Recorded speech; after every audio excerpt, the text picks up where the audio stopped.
ನಾವು ಈ ದಿನದಲ್ಲಿ ಧ್ಯಾನ ಮಾಡಲಿಕ್ಕೆ ಇರ್ತಕ್ಕಂಥ ಒಂದು ವಿಷಯ ಏನಂದರೆ, ಶಿಲುಬೆ ಕುರಿತ ಆದಂಥ ಸತ್ಯವನ್ನು ನಾವು ಧ್ಯಾನಿಸ್ಲಿಕ್ಕಿದ್ದೀವಿ. ಯೇಸು ಸ್ವಾಮಿ ನಮ್ಮೆಲ್ಲರ ಪರವಾಗಿ ಬಲಿಯಾದ ಯಜ್ಞವಾಗಿದ್ದಾನೆ. ಆತ ನಮ್ಮೆಲ್ಲರ ಪರವಾಗಿ ಬಲಿಯಾದ ಯಜ್ಞ. ನಾವು ಕಳೆದ ಸಮಯಗಳಲ್ಲಿ ನಾವು ನೋಡಿದಂಥ ವಿಷಯ ಏನಂದರೆ, ಯೇಸು ಆತ ನಜರೇತಿನ ಯೇಸು ಅಂತ ಹೇಳೇ ಕರೆಯಲ್ಪಡುವವನು. ಬೈಬಲ್ನಲ್ಲಿ ನಾವು ನೋಡ್ತೀವಿ, ಮತ್ತಾಯ ಬರೆದ ಸುವಾರ್ತೆ 2:23 ಅಲ್ಲಿ ಬರೆಯಲ್ಪಟ್ಟಿದೆ, ಯೇಸು ನಜರೇತಲ್ಲಿ ವಾಸ ಮಾಡಿದ್ರಿಂದ ಆತನನ್ನು ನಜರಾಯ ಎಂಬುದಾಗಿ ಆತನಿಗೆ ಹೆಸರು ಬಂತೆಂಬುದಾಗಿ. ಮತ್ತು ಇದು ನಾವು ನೋಡುವಾಗ ಯೇಸು ಸ್ವಾಮಿನ ಮತ್ತೆ ಮತ್ತೆ ಅನೇಕರು ನಜರೇತಿನ ಯೇಸು ಅಂತ ಕರೆಯೋದನ್ನ ನಾವು ನೋಡ್ತೀವಿ. ಪಿಲಾತ ಕೂಡ ಯೋಹಾನ ಬರೆದ ಸುವಾರ್ತೆ 19ನೇ ಅಧ್ಯಾಯ 19ನೇ ವಚನದಲ್ಲಿ ಆತ ಯೇಸು ಕ್ರಿಸ್ತನ ಶಿಲುಬೆಯ ಮೇಲೆ ನಜರೇತಿನ ಯೇಸು, ಯಹೂದ್ಯರ ಅರಸ ಎಂಬುದಾಗಿ ಬರೆಸಿ ಆತ ಹಾಕಿದ ಎಂಬುದಾಗಿ ನಾವು ನೋಡ್ತೀವಿ. ಸೊ ಹಾಗಿದ್ರೆ ಈ ಯೇಸು ಯಾರು? ಈತ ನಜರೇತಿನ ಯೇಸು. ಈ ಯೇಸು ಯಾರು? ಈತ ನಮಗಾಗಿ ಬಲಿಯಾದ ಯಜ್ಞದ ಕುರಿಮರಿ. ಹಲ್ಲೆಲೂಯಾ. ಸ್ಥಾನಿಕನಾದ ಯೋಹಾನನು ಯೇಸುವನ್ನು ನೋಡುವಾಗ ಯಾವ ರೀತಿ ನೋಡ್ತಾರಂತೆ? ಇಗೋ ಯಜ್ಞಕ್ಕೆ ನೇಮಿಸಲ್ಪಟ್ಟ ಕುರಿಮರಿ. ಹಾಗಿದ್ರೆ ಯೇಸು ಬೇರೆ ಯಾರಲ್ಲ, ಆತ ನಮಗಾಗಿ ನಮ್ಮ ಪರವಾಗಿ ಆತ ಯಜ್ಞವಾದ ಬಲಿಯಾದ ಬಲಿಪಶುವಾಗಿದ್ದಾನೆ. ಸೊ ಆಗಿರೋದ್ರಿಂದ ಯಜ್ಞ ಅಂತ ಹೇಳುವಾಗ ಅನೇಕರಿಗೆ ಒಂದು ರೀತಿಯಲ್ಲಿ ಏನಂದರೆ ಆಶ್ಚರ್ಯ. ಏನಿದು ಯಜ್ಞ ಅಂದರೆ? ಕೆಲವರು ಹಳ್ಳಿಯಲ್ಲಿ ಇದ್ದಂಥ ಪಾಪ ತಾಯಂದಿರು ಯಜ್ಞ ಅಂತ ಹೇಳಕ್ಕೆ ಬರಲಿಲ್ಲ, ಯಜ್ಞ ಅಂತ ಅಂದ್ಬಿಟ್ರು. ಯಜ್ಞ ಅಂತ ಹೇಳಕ್ಕೆ ಬರಲಿಲ್ಲ ಅವ್ರಿಗೆ, ಯಜ್ಞಕ್ಕೂ ಎಷ್ಟು ವ್ಯತ್ಯಾಸ ಐತೆ ಅಲ್ವಾ? ಸೊ ಆಗಿರೋದ್ರಿಂದ ನಾವು ಇದನ್ನು ಸರಿಯಾದ ರೀತಿಯಲ್ಲಿ ಅರ್ಥ ಮಾಡ್ಕೊಳ್ಬೇಕಾಗ್ತದೆ. ಸೊ ನಾವು ಯಾವಾಗ ಕ್ರಿಸ್ತನನ್ನು ಅರಿತುಕೊಳ್ತೇವೋ ಆಗ ನಾವು ಉಜ್ಜೀವಿಸಲ್ಪಡ್ತೇವೆ. ಹಲ್ಲೆಲೂಯಾ. ತಪ್ಪಿ ಹೋದ ಮಗ ತಂದೆಯ ಹೃದಯವನ್ನು ತಂದೆಯನ್ನು ಅರ್ಥ ಮಾಡ್ಕೊಂಡ, ಆಗ ಉಜ್ಜೀವಿಸಲ್ಪಟ್ಟ. ಆಮೆನ್. ಹಲ್ಲೆಲೂಯಾ. ಆ ಯೋಸೇಫನ ಅಣ್ಣಂದಿರು ಯೋಸೇಫನ ನಿಜವಾದ ಗುರುತು ಸಿಕ್ಕಿದಾಗ ಅವರೆಲ್ಲ ಪಶ್ಚಾತ್ತಾಪ ಪಟ್ಟರು, ಎದೆ ಬಡ್ಕೊಂಡ್ರು, ನಮ್ಮನ್ನ ಸಾಯಿಸ್ಬಿಡ್ಬೇಡ, ನಮ್ಮನ್ನ ಸೆರೆಗಾಕ್ಬಿಡ್ಬೇಡ ಅಂತ ಹೇಳಿ ಕೇಳ್ಕೊಂಡ್ರು. ಯಾರ ಹತ್ರ? ಯೋಸೇಫನ ಹತ್ರ. ನಿಜವಾದ ಆ ರೂಪ ಗೊತ್ತಾದಾಗ ಅವರೆಲ್ಲರೂ ಬದಲಾದ್ರು, ಮಾರ್ಪಟ್ರು. ಹಲ್ಲೆಲೂಯಾ. ಸೊ ಹಾಗಿದ್ರೆ ಇಲ್ಲಿ ಅರ್ಥ ಮಾಡ್ಕೊಳ್ರಿ, ನಮಗೆ ಯೇಸು ಕ್ರಿಸ್ತ ನಿಜವಾಗಿ ಯಾರಾಗಿದ್ದಾರೆ ಅನ್ನುವಂಥ ಅರಿವು ನಮಗೆ ಬರ್ತಾ ನಾವೇನಾಗ್ತೀವಿ ಅಂತ ಹೇಳಿದ್ರೆ ನಾವು ಉಜ್ಜೀವಿಸಲ್ಪಡ್ತೀವಿ. ಆಮೇಲೆ ನಾವು ಉಜ್ಜೀವಿಸಲ್ಪಡ್ಬೇಕಂತ ಹೇಳಿದ್ರೆ ಮುಖ್ಯವಾಗಿ ನಾವೇನ್ ಮಾಡಬೇಕಾಗಿದೆ? ಕ್ರಿಸ್ತನನ್ನ ಅರಿತುಕೊಳ್ಳಬೇಕಾಗಿದೆ. ಕ್ರಿಸ್ತನನ್ನ ನಾವು ಅದಕ್ಕಾಗಿ ನೋಡ್ರಿ, ಪೌಲ ಏನ್ ಮಾಡ್ತಾನೆ? ಪೌಲ ಪ್ರತಿ ಬಾರಿ ಮಾಡುವಂತ ಒಂದು ವಿಷಯ. ಆತ ಏನ್ ಹೇಳ್ತಾನೆ? ಕ್ರಿಸ್ತನನ್ನ ಅರಿತುಕೊಳ್ಳುವುದೇ ನನಗೆ ಲಾಭ. ಅಲ್ಲೆಲ್ಲೂ ಯಾವುದೋ ಓದಿದ್ದೀರಾ? ಗಮನಿಸ್ತಾ ಇದ್ದೀರಾ? ಕ್ರಿಸ್ತನನ್ನು ಅರಿತುಕೊಳ್ಳುವುದೇ ನನಗೆ ಲಾಭ, ಇನ್ನೆಲ್ಲವನ್ನ ಮಿಕ್ಕದನ್ನೆಲ್ಲವ ನಾನು ಏನಂತ ಹೇಳ್ತೀನಿ? ಇದು ನಷ್ಟವೆಂದೆಣಿಸುತ್ತೇನೆ. ಕ್ರಿಸ್ತನನ್ನು ಅರಿತುಕೊಳ್ಳುವುದೇ ನನಗೆ ಲಾಭ. ಆಮೆನ್. ಹಲ್ಲೆಲೂಯಾ. ಹಾಗಿದ್ರೆ ಈಗ ನಾವು ಕ್ರಿಸ್ತನನ್ನ ಅರಿತುಕೊಳ್ತಾ ಇದ್ದೀವಿ. ಎಂತ ಕ್ರಿಸ್ತನನ್ನ? ಶಿಲುಬೆಯಲ್ಲಿ ಬಲಿಯಾದ ಕ್ರಿಸ್ತನನ್ನ, ನಜರೇತಿನ ಕ್ರಿಸ್ತನನ್ನ, ಶಿಲುಬೆಯಲ್ಲಿ ನಜರೇತಿನ ಯೇಸು ಎಂಬುದಾಗಿ ಬರೆಸಿಕೊಂಡ ಕ್ರಿಸ್ತನನ್ನ ನಾವು ಧ್ಯಾನ ಮಾಡ್ತಾ ಇದ್ದೀವಿ. ಈ ಕ್ರಿಸ್ತನನ್ನ ಯಾವುದ್ರ ಮೇಲೆ ಬಲಿ ಕೊಟ್ರಂತೆ? ಯಾವುದ್ರ ಮೇಲೆ? ಶಿಲುಬೆಯ 2 ಕಂಬಗಳ ಮೇಲೆ ಆತನನ್ನ ಬಲಿ ಕೊಟ್ರು. ಈ 2 ಕಂಬಗಳು ಏನನ್ನ ಸೂಚಿಸ್ತದೆ ಅಂತ ಹೇಳಿದ್ರೆ, ಇದು ನಿಲುವು ಪಟ್ಟಿಯನ್ನ ಸೂಚಿಸ್ತದೆ. ಹಲ್ಲೆಲೂಯಾ. ಏನ ಸೂಚಿಸ್ತದೆ? ಗಮನಿಸ್ರಿ, ಏನ ಸೂಚಿಸ್ತದೆ? ನಿಲುವು ಪಟ್ಟಿಯನ್ನು ಸೂಚಿಸ್ತದೆ. ಈ ನಿಲುವು ಪಟ್ಟಿ ಏನು ಸೂಚಿಸ್ತದೆ ಅಂತ ಹೇಳಿದ್ರೆ, ಇಸ್ರಾಯೇಲಿಯರು ಐಗುಪ್ತ ದೇಶದಿಂದ ಬಿಡುಗಡೆ ಹೊಂದೋದಕ್ಕಿಂತ ಮುಂಚಿತವಾಗಿ ಆ ಯಜ್ಞದ ಕುರಿಮರಿಯನ್ನು ಕೊಯ್ದು, ಆ ಕುರಿಮರಿ ನಿಷ್ಕಳಂಕವಾದ ಆ ಒಂದು ಕುರಿಮರಿಯನ್ನು ಕೊಯ್ದು ಆ ರಕ್ತವನ್ನು ಎಲ್ಲ ಹಚ್ಚಬೇಕು? ನಿಲುವು ಪಟ್ಟಿಗಳಿಗೆ ಹಚ್ಚಬೇಕು. ನಿಲುವು ಪಟ್ಟಿಗಳಲ್ಲಿ ಹಚ್ಚುವಾಗ ಏನಾಗ್ತದೆ? ಅವರಿಗೆ ಅಲ್ಲಿಂದ ಸಂಹಾರಕ ದೂತ ಅವರ ಮನೆ ಒಳಗಡೆ ಪ್ರವೇಶಿಸೋದಿಲ್ಲ. ಅಲ್ಲಿಂದ ಅವರಿಗೆ ಬಿಡುಗಡೆ. ಆಮೆನ್. ಹಲ್ಲೆಲೂಯಾ. ಹಲ್ಲೆಲೂಯಾ.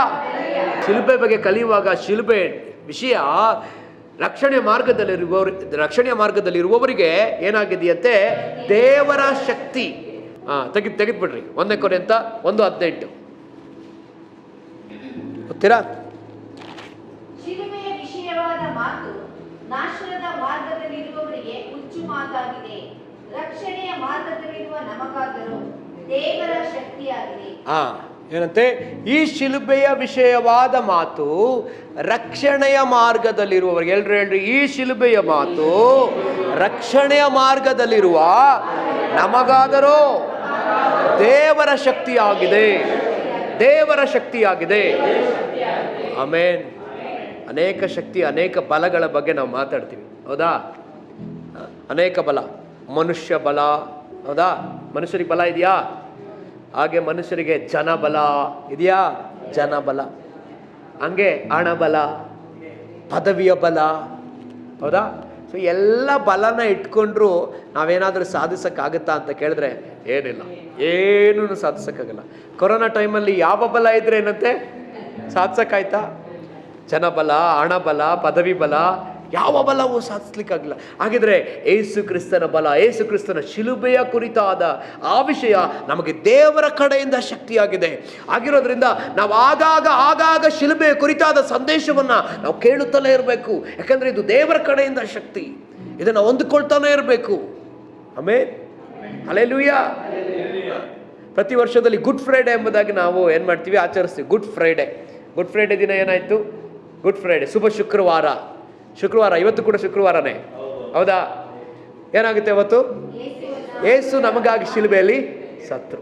ಅದನ್ನ ಶುಭ ಶುಕ್ರವಾರ ಅಂತ ಹೇಳ್ತಾರೆ. ಯಾಕಂದ್ರೆ ನಿಜವಾದ ದೇವರ ಶಕ್ತಿ ನಮ್ಗೆ ಅವತ್ತೇ ಸಿಕ್ಕಿತ್ತು. ಯೇಸು ಈ ಲೋಕದಲ್ಲಿ ನಡೆದಾಡುವಾಗ ಮನುಷ್ಯರಿಗೆ ಏನಾಗ್ಲಿಲ್ಲ, ಶಕ್ತಿ ಸಿಕ್ಲಿಲ್ಲ. ಅಪೊಸ್ತಲರ ಮೇಲೆ ಯಾವಾಗ ಶಕ್ತಿ ಇಳಿದು ಬಂತು? ಯೇಸು ಸತ್ತು ಊಳಲ್ಪಟ್ಟು 3ನೇ ದಿವಸ ಜೀವಸಹಿತವಾಗೆದ್ದು ಪರಲೋಕಕ್ಕೆ ಏರಿ ಹೋದ ನಂತರ ಅಲ್ಲಿಂದ ಪವಿತ್ರಾತ್ಮನನ್ನು ಕಳಿಸಿಕೊಟ್ರಲ್ಲ, ಆಗ ದೇವರ ಕಡೆಯಿಂದ ಮನುಷ್ಯರಿಗೆ ಶಕ್ತಿ ಬಂತು. ಇದು ಪುನರುತ್ಥಾನದ ಶಕ್ತಿ. ಈ ಪುನರುತ್ಥಾನದ ಶಕ್ತಿ ನಮ್ಮ ಒಬ್ಬೊಬ್ಬರಿಗೂ ಬೇಕು. ಪರಿಶುದ್ಧವಾದ ಜೀವನ ನಡೆಸೋಕ್ಕೆ ಪುನರುತ್ಥಾನ ಶಕ್ತಿ ಬೇಕು. ಹಲ್ಲೆಲೂಯಾ. ನಾವು ನೀತಿವಂತರಾಗಿ ನಡೀಲಿಕ್ಕೆ ಪುನರುತ್ಥಾನ ಶಕ್ತಿ ಬೇಕು. ಆಮೇಲೆ ಹಾಗಿದ್ರೆ ಅನೇಕರು ಇಲ್ಲಿ ನಾವು ಎಡಗ್ತೇವೆ. ಹೇಗೆ ಎಡಗ್ತೀವಿ ಅಂದರೆ ನಮಗೆ ಶಿಲುಬೆ ಕುರಿತಾದ ಜ್ಞಾನ ಇಲ್ಲದೆ ಇರೋದ್ರಿಂದಲೇ ನಾವು ಇನ್ನೂ ಪಾಪ ಮಾಡ್ತಾ ಇದ್ದೇವೆ. ನಮಗೆ ಶಿಲುಬೆ ಕುರಿತಾದಂಥ ಅರಿವು ಇಲ್ಲದೆ ಇರೋದ್ರಿಂದಲೇ ನಾವಿನ್ನೂ ಆ ಒಂದು ಏನಂತ ಹೇಳೋದು, ಬಂಧನದಲ್ಲಿದ್ದೇವೆ. ನಾವಿನ್ನು ಶಾಪದಲ್ಲಿಯೇ ಇದ್ದೇವೆ. ಹಲ್ಲೆಲೂಯಾ. ಅನೇಕರು ಶಾಪದಲ್ಲಿದ್ದಾರೆ, ಇನ್ನೂ ಅನೇಕರು ಬಂಧನದಲ್ಲಿದ್ದಾರೆ, ಇನ್ನೂ ಅನೇಕರು ಮಾಡುವ ಪಾಪಗಳನ್ನೇ ಮಾಡ್ತಾ ಇದ್ದಾರೆ. ಕಾರಣ ಏನಂತ ಹೇಳಿದ್ರೆ ಶಿಲುಬೆಯ ಕುರಿತಾದ ಏನಿಲ್ಲ, ಅರಿವು ಇಲ್ಲ. ಶಿಲುಬೆಯ ಕುರಿತಾದ ಪ್ರಕಟಣೆ ನಮಗೆ ಇಲ್ಲ. ಹಲ್ಲೆಲೂಯಾ. ಹಾಗಿದ್ರೆ ಈ ಶಿಲುಬೆ ಕುರಿತಾದ ಪ್ರಕಟಣೆ ನಮಗೆ ಉಂಟಾಗಬೇಕು. ಅದಕ್ಕಾಗಿ ಈ ಪ್ರಕಟಣೆ ನಮಗೆ ಉಂಟಾಗಬೇಕಂದ್ರೆ ನಾವು ಪಶ್ಚಾತ್ತಾಪ ಉಳ್ಳವರಾಗಿ ಹೋದಾಗ ಮಾತ್ರ ಕರ್ತ ನಮಗೆ ಪ್ರಕಟಣೆ ಕೊಡ್ತಾನೆ. ಆಮೇಲೆ ಎಲ್ಲರಿಗೂ ಯೇಸು ಕ್ರಿಸ್ತನು ಪ್ರಕಟಿಸಿಕೊಳ್ಳೋ ದೇವರಲ್ಲ. ಪಕ್ಕದಲ್ಲಿ ಹೇಳ್ರಿ, ಎಲ್ಲರಿಗೂ ದೇವರು ಪ್ರಕಟಿಸೋಳಲ್ಲ, ಎಲ್ಲರಿಗೂ ದೇವರು ಪ್ರಕಟಿಸಿಕೊಳ್ಳಲ್ಲ. ಆಮೇಲೆ ಅರ್ಥ ಮಾಡ್ಕೊಳ್ಳಿ. ನಾನು ಹೇಳ್ತಿರತಕ್ಕಂಥ ವಿಷಯನ ಅರ್ಥ ಮಾಡ್ಕೊಳ್ರಿ. ಎಲ್ಲರಿಗೂ ಕ್ರಿಸ್ತನು ತಾನೇನಾಗಿದ್ದಾನೋ ಎಲ್ಲರಿಗೂ ಪ್ರಕಟಿಸಿಕೊಳ್ಳಲಿಲ್ಲ. ಯೇಸು ಸ್ವಾಮಿ ಹೇಳಿದ್ರು ಶಿಷ್ಯರಿಗೆ, ನಾನು ನಿಮ್ಗೆ ಏನು ಹೇಳಿದ್ದೀನೋ ಯಾರಿಗೂ ಹೇಳ್ಬೇಡ್ರಿ. ಹೇಳಿದ್ರಾ? ಯಾಕೆ ಸ್ವಾಮಿ ಹೇಳ್ತಾ ಇದ್ದಾರೆ? ಕೆಲವರಿಗೆ ಮಾತ್ರ ಆತ ಪ್ರಕಟಿಸಿಕೊಳ್ಳಕ್ಕೆ ಇಷ್ಟಪಡ್ತಾನೆ. ಆಮೇಲೆ ಈ ಸತ್ಯವೇದ ಕೂಡ ಎಲ್ಲರಿಗೂ ಪ್ರಕಟವಾಗೋದಿಲ್ಲ. ಕೆಲವ್ರಿಗೆ ಹೇಳ್ತಾರೆ ಇದು ತುಂಬ ಆಳವಾದ ಬೋಧನೆ. ಹೌದು, ಅವ್ರಿಗೆಲ್ಲ ಆಳವಾದ ಬೋಧನೆನೇ. ಆದರೆ ನಿಜವಾಗಿ ನೋಡಕ್ಕೆ ಹೋದ್ರೆ ಈ ಸತ್ಯವೇದ ಯಾರಿಗೆ ಬರೆಯಲ್ಪಡ್ತು ಗೊತ್ತಾ? ಬಾಲಕರಿಗೆ, ಮಕ್ಕಳಿಗೆ ಬರೆಯಲ್ಪಟ್ಟ ವಿಷಯ. ಆಮೇಲೆ ಮಕ್ಕಳು ಕೂಡ ಅರ್ಥ ಮಾಡಿಕೊಳ್ಳುವಂಥ ಲೆವೆಲ್ನಲ್ಲಿ ದೇವರು ಈ ವಾಕ್ಯಗಳನ್ನ ನಮಗೆ ಬರೆದು ಕೊಟ್ಟಿದ್ದಾರೆ. ಮತ್ತಾಯ ಬರೆದ ಸುವಾರ್ತೆ 11ನೇ ಅಧ್ಯಾಯ 25ನೇ ವಚನ ಹೇಗೆ ಹೇಳ್ತದೆ? ಏನಂತೆ? ತೆಗಿರಿ. ಮತ್ತಾಯ 11:25. ವೇಗವಾಗಿ ಬೇಗ ತೆಗಿರಿ, ಸಮಯ ವ್ಯರ್ಥ ಮಾಡೋದು ಬೇಡ. ಮತ್ತಾಯ 11:25.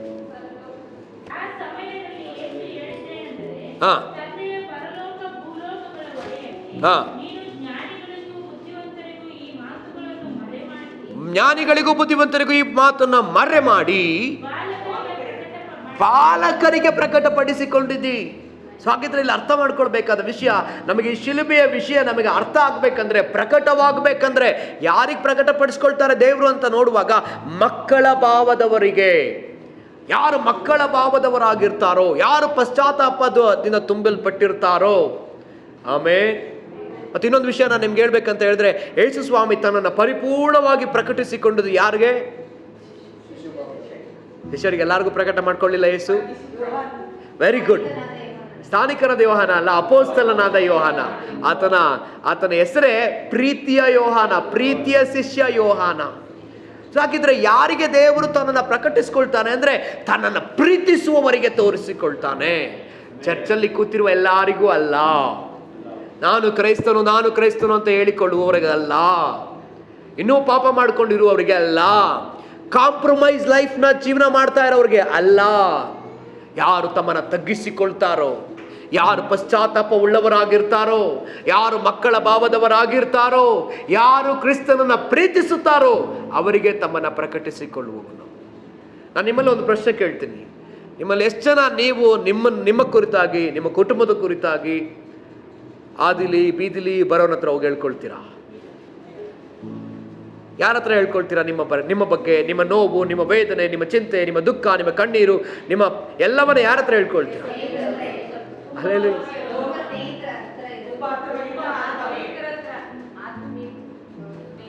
ಸ್ನೇಹಿತರ ಹತ್ರ. ಒಂದು ಸುಲಭವಾದ ಉತ್ತರ, ಸ್ನೇಹಿತರ ಹತ್ರ ಹೇಳ್ಕೊಳ್ತೀವಿ. ಹೌದಾ? ಎಲ್ಲರ ಹತ್ರನೂ ಹೇಳ್ಕೊಡೋದಿಲ್ಲ. ನನ್ನ ಸ್ನೇಹಿತ, ನನ್ನನ್ನು ಅರ್ಥ ಮಾಡಿಕೊಳ್ಳುವಂಥ ಒಬ್ಬ ವ್ಯಕ್ತಿ ಹತ್ರ ನಾವೇನು ಮಾಡ್ತೀವಿ? ಹೇಳ್ಕೊಳ್ತೀವಿ. ಹೌದಾ? ಸೊ ಹಾಗೇನೆ ನೋಡ್ರಿ, ಯೇಸುಸ್ವಾಮಿ ಯಾರ ಹತ್ರ ಹೇಳ್ಕೊಳ್ತಿದ್ದಾನೆ? ತನ್ನ ಎದೆಗೆ ಒರಗಿಕೊಂಡಿದ್ದಂಥ ಯೋಹಾನನ ಬಳಿಯಲ್ಲಿ. ಯೋಹಾನನಿಗೆ ಯಾವುದು ರಹಸ್ಯ ಇಲ್ಲವೇ ಇಲ್ಲ. ಅವನ ಹತ್ರ ಸೀಕ್ರೆಟ್ ಆಗಿರೋಂಥ ವಿಷಯನೇ ಇಲ್ಲ. ಆಮೇಲೆ ಯೇಸು ಸ್ವಾಮಿಯ ವಿಷಯದಲ್ಲಿ ಯಾವ ಸೀಕ್ರೆಟು ಇಲ್ಲ. ಯೇಸು ಸ್ವಾಮಿ ಹತ್ರ ಹೇಳ್ತಾನೆ. ಯೇಸು ಸ್ವಾಮಿ ಒಂದು ಕಡೆ ಸಾಯೋದಕ್ಕಿಂತ ಮುಂಚೆ, ಶಿಲುಬೆಗೆ ಹೋಗೋದಕ್ಕಿಂತ ಮುಂಚೆ ಒಂದು ಮಾತನ್ನ ಹೇಳ್ತಾರೆ. ನನ್ನನ್ನು ಹಿಡ್ಕೊಡುವವರು ನಿಮ್ಮಲ್ಲಿ ಯಾರೋ ಒಬ್ಬರು ನನ್ನ ಹಿಡ್ಕೊಡ್ತಾರೆ. ನನ್ನಲ್ಲಿ, ನಿಮ್ಮ ಮಧ್ಯದಲ್ಲಿ ಒಬ್ಬ ಸೈತಾನನ ಮಗ ಇದ್ದಾನೆ, ಆತ ನನ್ನನ್ನು ಹಿಡ್ಕೊಡ್ತಾನೆ. ಹಲ್ಲೆಲೂಯಾ. ಯಾರಿಗೂ ಗೊತ್ತಾಗ್ಲಿಲ್ಲ ಯಾರ ಬಗ್ಗೆ ಹೇಳ್ತಾ ಇದ್ದಾರೆ. ನಾನಾ ನೀನಾ, ಎಲ್ಲರೂ ಒಬ್ರಿಗೊಬ್ರು ಕೇಳ್ತಾ ಇದ್ದಾರೆ. ಯಾರಿಗೂ ಗೊತ್ತಾಗ್ಲಿಲ್ಲ. ನಿಜ ಹೇಳ, ಯೂದನಿಗೂ ಕೂಡ ಗೊತ್ತಿಲ್ಲ ನಾನು ಹಿಡ್ಕೊಡ್ತೀನಂತ. ಹಲ್ಲೆಲೂಯಾ. ಅದು ಯೇಸು ಸ್ವಾಮಿಗೆ ಹೇಳ್ತಾರೆ. ಯಾರಿಗೆ ಹೇಳ್ತಾರೆ? ಸ್ಥಾನಿಕನಾದ ಯೋಹಾನ ಮೆತ್ತಿಗೆ ಯೇಸು ಸ್ವಾಮಿ ಎದೆ ಕಡೆಗೆ ಹಾಗೆ ಬಾಗ್ಕೊಂಡು ಅವನೊಂದು ಪ್ರಶ್ನೆ ಕೇಳ್ತಾನೆ. ಸ್ವಾಮಿ ಯಾರು? ಹಲ್ಲೆಲೂಯಾ. ಸ್ವಾಮಿ ಯಾರು ನನಗೆ ಹೇಳ್ತೀಯಾ? ಹೇಳ್ತೀನಿ. ಈ ರೊಟ್ಟಿಯನ್ನ ಮುರಿದು ಅದ್ದಿ ನಾನು ಯಾರು ಕೊಡ್ತೀನೋ ಅವನೇ. ಅದನ್ನ ಅದ್ದಿ ತಿಂದ ಕೂಡಲೇ ಈಗ ಯೂದನೊಳಗೆ ಯಾರು ಹೊಕ್ಕಿದ್ರಂತೆ? ಸೈತಾನನು ಹೊಕ್ಕ. ಈಗ ಅವಾಗ ಏನ್ ಮಾಡ್ತಾ ಇದ್ದಾನೆ? ಅವಾಗ ಅವನು ಹಿಡ್ಕೊಡೋದಕ್ಕೆ ಹೋಗಿ ಆಲೋಚನೆ ಮಾಡ್ತಾ ಇದ್ದಾನೆ. ಹಲ್ಲೆಲೂಯಾ. ಅರ್ಥ ಆಗ್ತಾ ಇದೆಯಾ ನಾನು ನಿಮ್ಗೆ ಹೇಳ್ತಾ ಇರೋದು? ಸೊ ಶಿಲುಬೆ ನಮಗೆ ಪ್ರಕಟವಾಗಬೇಕಂದ್ರೆ ನಾವೇನ್ ಮಾಡಬೇಕು? ತಗ್ಗಿದವರಾಗಿ, ಪಶ್ಚಾತ್ತಾಪ ಉಳ್ಳವರಾಗಿ, ಮಕ್ಕಳ ಭಾವದವರಾಗಿ, ಪ್ರೀತಿಯಿಂದ ಕರ್ತನ ಮುಂದೆ ಹೋಗುವುದು ಅವಶ್ಯಕ. ಆಮೇನ್. ಬರೀ ಶಿಲುಬೆ ವಿಷಯ ಮಾತ್ರವಲ್ಲ, ದೇವರ ವಾಕ್ಯವೇ ಆ ಥರನೇ ಬರೆಯಲ್ಪಟ್ಟಿದೆ. ಎಲ್ಲರಿಗೂ ಪ್ರಕಟ ಆಗಲ್ಲ. ಬೈಬಲ್ ಅನೇಕರು ಓದ್ತಾ ಇದ್ದಾರೆ, ಪಂಡಿತರುಗಳು ಓದ್ತಾ ಇದ್ದಾರೆ, ಅಡ್ವೊಕೇಟ್ಗಳು, ಮ್ಯಾಜಿಸ್ಟ್ರೇಟ್ಗಳು ಬೈಬಲ್ ಓದ್ತಾರೆ. ಗೊತ್ತಾ ನಿಮಗೆ? ಅನೇಕ ಪುಸ್ತಕ ಬರೀತಕ್ಕಂಥವರು ಓದ್ತಾರೆ ಇದನ್ನೆಲ್ಲವನ್ನ. ಅವ್ರು ಯಾರಿಗೂ ಏನಂತೆ, ಇದೆಲ್ಲ ಒಂದು ನಾಲೆಡ್ಜ್ ಅಷ್ಟೇ. ಎಡ್ ನಾಲೆಡ್ಜ್ ಏನಂತ ಹೇಳ್ತಾರೆ? Ed knowledge. ಆದರೆ ಅವ್ರ ಜೀವನದಲ್ಲಿ ಏನಿಲ್ಲ, ಈ ವಾಕ್ಯದಿಂದ ಬಂದ ಪ್ರಕಟಣೆ ಇಲ್ಲ. ಅರಿವಿದೆ ಅಷ್ಟೇ, ಪ್ರಕಟಣೆ ಇಲ್ಲ. ಹಾಗಿದ್ರೆ ಇದು ಪ್ರಕಟವಾಗಬೇಕಾದ್ರೆ ನಾವು ಹೇಗೆ ಓದಬೇಕು? ಪಶ್ಚಾತ್ತಾಪದಿಂದ, ನಾವು ಮುರಿಯಲ್ಪಟ್ಟವರಾಗಿ, ಆತನನ್ನು ಪ್ರೀತಿಸುವವರಾಗಿ, ಬಾಲಕರಂತೆ ಓದಬೇಕು. ಮಕ್ಕಳು ನೋಡಿದ್ದೀರಾ ಯಾವ ಥರ ಓದ್ತಾರೆ ಗೊತ್ತಾ? ಯಾವ ಥರ ಓದ್ತಾರೆ? ನೀವು ಅವ್ರಿಗೆ ಏನು ಹೇಳ್ಕೊಟ್ರು ಕಲಿಯಕ್ಕೆ ರೆಡಿಯಾಗಿರ್ತಾರೆ ಅವರು. ಹೌದಾ? ಮತ್ತೆ ಬರಿ ಅಂದರೆ ಬರೀತಾರೆ ಅವರು. ABCD ಪಪ್ಪ, ABCD ನಾನು ಫುಲ್ ಬರದೆ ಪಪ್ಪ. ನನ್ನ ಮಗಳು ಹೇಳ್ತಾಳೆ, ಫುಲ್ ಬರದೆ ಪಪ್ಪ. ಇನ್ನೊಂದು ಸರಿ ಬರಿ. ಸರಿ ಪಪ್ಪ ಆಯಿತು. ಇನ್ನೊಂದು ಸರಿ ಬರಿ. ಸರಿ ಪಪ್ಪ ಆಯಿತು. 2 ವರ್ಷದಿಂದ ABCD ಬರೆಸ್ತಾನೆ ಇದ್ದಾರೆ. ಸ್ಟಾರ್ಟಿಂಗ್ ಕ್ಲಾಸ್ಗೆ ಹೋದಾಗಿಂದ ಇವತ್ತಿನವರೆಗೂ ಬರೆಸ್ತಾನೆ ಇದ್ದಾರೆ. ಹಲ್ಲೆಲೂಯಾ. ಪ್ರೀ KG ಇದ್ದಾಗ ಬರೆಸಿದ್ರು. ಈಗ LKG ಅವಳು, LKGಲೂ ಬರೆಸ್ತಾ ಇದ್ದಾರೆ. ಆದರೂ ಬರೀತಾಳೆ. ಆಮೇಲೆ ನೆಕ್ಸ್ಟು UKG ಬರೆಸ್ತಾರ ಅಂತ ಕೇಳಿದ್ರೆ UKGಗೂ ಬರೆಸ್ತಾರೆ, ಬರೀತಾಳೆ. ಫಸ್ಟ್ ಸ್ಟ್ಯಾಂಡರ್ಡ್ಗೆ ಬರೆಸ್ತಾರ ಅಂತ ಕೇಳಿದ್ರೆ ಫಸ್ಟ್ ಸ್ಟ್ಯಾಂಡರ್ಡಲ್ಲೂ ಬರೆಸ್ತಾರೆ, ಬರೀತಾಳೆ. ಹಲ್ಲೆಲೂಯಾ. ಆ ರೀತಿಯಲ್ಲಿ ನಾವು ತಿರುಗಿ ತಿರುಗಿ ತಿರುಗಿ ತಿರುಗಿ ಸತ್ಯವೇದವನ್ನು ಓದಬೇಕು. ತಿರುಗಿ ತಿರುಗಿ ತಿರುಗಿ ಸತ್ಯವೇದವನ್ನು ಧ್ಯಾನಿಸ್ಬೇಕು. ನಾವು ಒಂದು ಭಾಗನ ಧ್ಯಾನಿಸಿದ ಕೂಡಲೇ ನಾವೇನು ಮಾಡ್ಬಿಡ್ತೀವಿ? ಅಲ್ಲಿಗೆ ತೃಪ್ತರಾಗೋಗ್ತೀವಿ. ಇಲ್ಲ ಇಲ್ಲ ಇಲ್ಲ ಇಲ್ಲ ಇಲ್ಲ ನಾವು ಮಕ್ಕಳ ಭಾವದವರಂತಾಗದೆ ಹೋದರೆ ನಾವು ಈ ಸತ್ಯವೇದವನ್ನು ಧ್ಯಾನಿಸುವುದಕ್ಕೆ, ಸತ್ಯವೇದ ಪ್ರಕಟಪಡಿಸ್ಕೊಳ್ಳೋಕ್ಕೆ ಸಾಧ್ಯ ಇಲ್ಲ. ಹಲ್ಲೆಲೂಯಾ. ಸರಿ, ಹಾಗಿದ್ರೆ ಈಗ ನಾವು ಶಿಲುಬೆ ಕುರಿತಾಗಿ ಧ್ಯಾನವನ್ನು ಪ್ರಾರಂಭ ಮಾಡಿದ್ದೀವಿ. ಯೇಸು ಕ್ರಿಸ್ತನ ಶಿಲುಬೆಯ ಮೇಲೆ ಏನಂತ ಹಾಕಲ್ಪಟ್ಟಿದೆ? ನಜರೇತಿನ ಯೇಸು. ನಾವು ಓದಿದ್ವಿ ಯೋಹಾನ ಬರೆದ ಸುವಾರ್ತೆ 19:19. ಇದಲ್ಲದೆ ಪಿಲಾತನು ಒಂದು ವಿಳಾಸವನ್ನು ಬರೆದು ಆತನ ಶಿಲುಬೆಯ ಮೇಲೆ ಮೇಲ್ಗಡೆ ಹಚ್ಚಿದರು. ಅದೇನೆಂದರೆ ನಜರೇತಿನ ಯೇಸು, ಯಹೂದ್ಯರ ಅರಸನು. ಬೇಡ. ಈ ಶಿಲುಬೆಯಲ್ಲಿ ನಾವು ನೋಡುವಾಗ, ಈ ಶಿಲುಬೆ ಮೇಲೆ ಏನಿದೆ?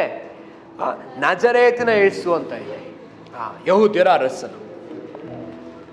ಹಾಗಿದ್ರೆ ನಮ್ಮೆಲ್ಲರಿಗಾಗಿ ಲೋಕಕ್ಕಾಗಿ ಬಲಿಯಾದ ಬಲಿ ಪಶುವಿನ ಹೆಸರು ಅಥವಾ ಬಲಿಯಾದ ಯಜ್ಞದ ಕುರಿಮರಿಯ ಹೆಸರು ನಜರೇತಿನ ಯೇಸು.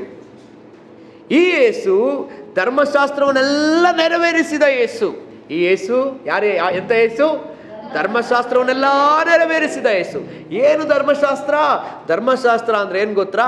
ಧರ್ಮಶಾಸ್ತ್ರದಲ್ಲಿರ್ತಕ್ಕಂಥ ಅನೇಕ ನೇಮಗಳು, ಸುಮಾರು 613 ನೇಮಗಳಿದೆ, ಸುಮಾರು 5 ರೀತಿಯಾದ ಯಜ್ಞಗಳಿದೆ, ಆಮೇಲೆ 10 ಆಜ್ಞೆಗಳಿದೆ, 603 ನೇಮಗಳಿದೆ. ಅದರಲ್ಲಿ ಎಷ್ಟೋ ಮಾಡಬೇಕು ಅನ್ನುವಂಥದ್ದಿದೆ, ಎಷ್ಟೋ ಮಾಡಬಾರದು ಅನ್ನುವಂಥದ್ದಿದೆ. ಇದೆಲ್ಲವನ್ನು ಯೇಸು ಮಾತ್ರವೇ ನೆರವೇರಿಸಲಿಕ್ಕೆ ಸಾಧ್ಯವಾಯಿತು. ಅವರು ಮಾತ್ರ ನೆರವೇರಿಸಿದ್ದಾರೆ. ಆಮೇಲೆ ಇದರಲ್ಲಿ ನಾವೀಗ ನೋಡ್ಲಿಕ್ಕಿರ್ತಕ್ಕಂಥ ವಿಷಯ ಏನಂತ ಹೇಳಿದ್ರೆ, ಮೊದಲನೇದಾಗಿ ಏನು ನೋಡ್ತೀವಿ ಅಂತ ಹೇಳಿದ್ರೆ, ಯೇಸು ನಮಗಾಗಿ ಆತ ಸರ್ವಾಂಗ ಹೋಮ ಯಜ್ಞವಾಗಿ ಆತನು ತನ್ನನ್ನು ಸಮರ್ಪಣೆ ಮಾಡಿಕೊಂಡ.